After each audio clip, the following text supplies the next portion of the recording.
Over in Fulton County, Georgia, folks, they made some kind of screw up today. I don't know if it was on purpose. I don't think so. It is just kind of a weird thing that somehow or another the indictment for Trump slipped out early and then it was erased and they scrubbed their website over there so people wouldn't know it was there. But it's too late. Too many people screenshot it at the minute. It popped up. It's all over the internet. It is actually breaking news as of right now. Georgia, Fulton County, crooked district attorney over there will be indicting Trump over, it looks like, 12 or 13 charges. Hasn't happened officially yet. This is the funny part to me. They have to vote on indictment, and they haven't voted on indictment yet. That's what we know so far. They were waiting on some more people to come in. But somehow or another, the clerical part of this has already been done, which has got Trump indicted.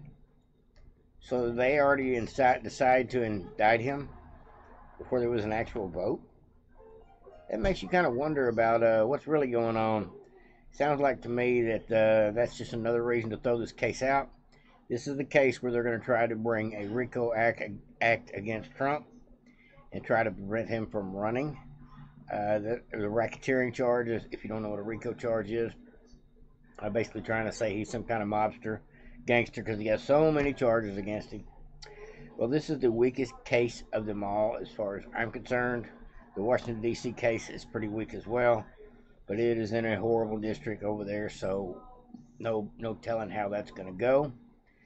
I don't know how many decent people there are in Georgia that will be fighting to help exonerate Trump with the proof of what really happened over there. If we actually get to listen to the full phone call, I do know this, that the judge today said that the Fulton County case will, since it's not a federal case, it is a state case, it will be televised. That sounds like great news, folks. I want us to be able to see it.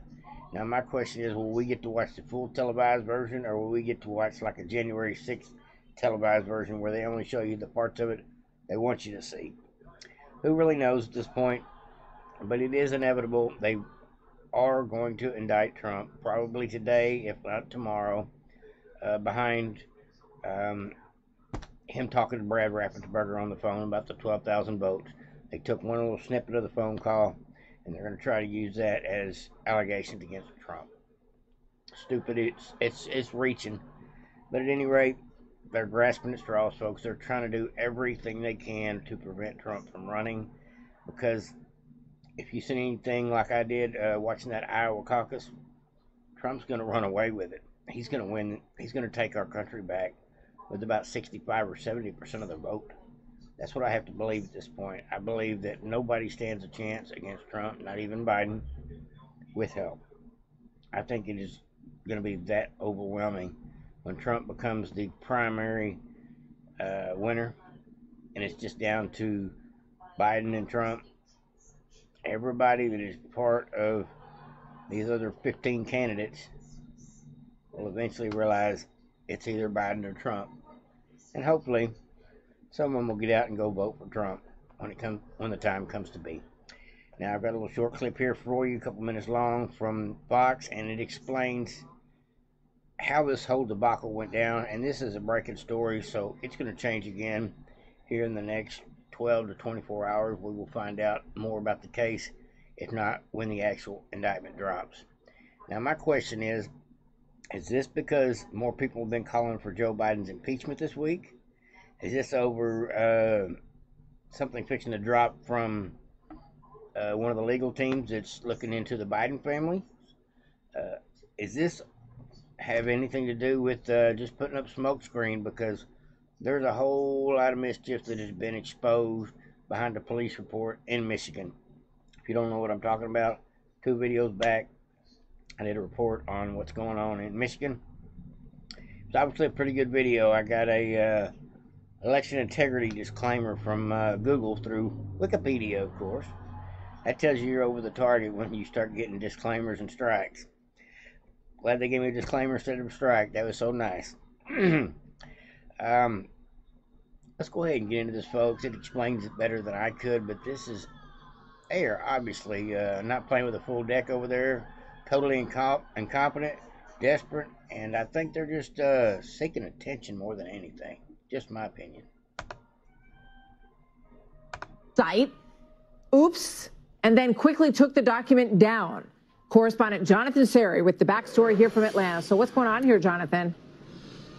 Yeah, hi there, Martha. Well, among the witnesses is Atlanta journalist George Cheedy. He had walked in on a panel of alternate electors that tried to certify Georgia's election for Donald Trump, even though he had narrowly been defeated by Joe Biden in the 2020 election. Cheedy initially was supposed to testify before this grand jury on Tuesday. However, he posted on social media change of plans. I'm going to court today. They're moving faster than they thought. Today, the grand jury heard from two former Democratic state lawmakers, including former Senator Jen Jordan, who attended a post-election hearing with Mr. Trump's personal attorney. In that meeting, Rudy Giuliani tried to convince legislators to overturn the election based on discredited allegations of improper vote counting here in Fulton County. The district attorney, Fani Willis, launched her investigation shortly after a leaked January 2021 phone call in which Mr. Trump asked Georgia Secretary of State Brad Raffensperger to find enough votes to overturn his election loss in the state. Analysts believe Willis will leverage Georgia's broad racketeering laws against the former president. And for anybody that doesn't know, that is not what happened. That is one part of the conversation. Trump didn't ask him to find me the vote, per se, to change the trajectory of the race. He wanted him to find the people that were on the voter registration that didn't belong on there that actually voted. The deceased people, the people that lived in parking lots, the people that have been on the voter rolls for 150 years. There's so many different directions you could have went in to clean up the voter rolls beforehand, but it didn't get done. And so Trump was like, can't y'all at least take a second look at this stuff? And I'm not talking about recounting the same number twice. He was talking about, can't you look into all these anomalies and irregularities that are blatantly obvious in all 7 swing states, which we're finding out this week was in 27 states by means of GBI Industries, or GBI, which is obviously another ballot harvesting organization that is nationwide. And that wouldn't surprise me a bit if they weren't directly involved in Georgia. As a matter of fact, I believe that they would have to be if they were consulting with 7 states and involved in 20 states. I would have to believe that Georgia, being one of the swing states, Mr. GBI was down there as well, trying his shenanigans with the people picking process. It'd be nice to find all that out before this goes too much further in this case. It would help Trump's case there to be able to find a police report, something like they did in Michigan this week. It took 3 years to get the police report out. I guess we will eventually find out about a lot of the shenanigans that happened in 2020, but it's always after the fact. Sucks that way. They are going to indict Trump, no doubt about it. I think this case is going to fall on its face, but this is the one they're going to try to prevent him from running with, and I just don't think it's going to work. But all I can say is pray and put your faith in God, because it is not up to us whether Trump is treated more unfairly than he's been treated and is actually locked up behind this. I think the optics would be so bad for him if they locked him up. I think that would probably, I don't know if they're going to go that far or not. We will have to see. They'll probably lock him up and he'll bond out and be out on bail while he's running for president. That's what it's going to boil down to, is what I have to believe. Let's go ahead and get back into it. A little bit, about another 30 seconds of this clip here. But I just have to call out these lies when I see them. They have sure got a way to spin the narrative about the way it went down. And his associates, as she has in other cases involving multiple players.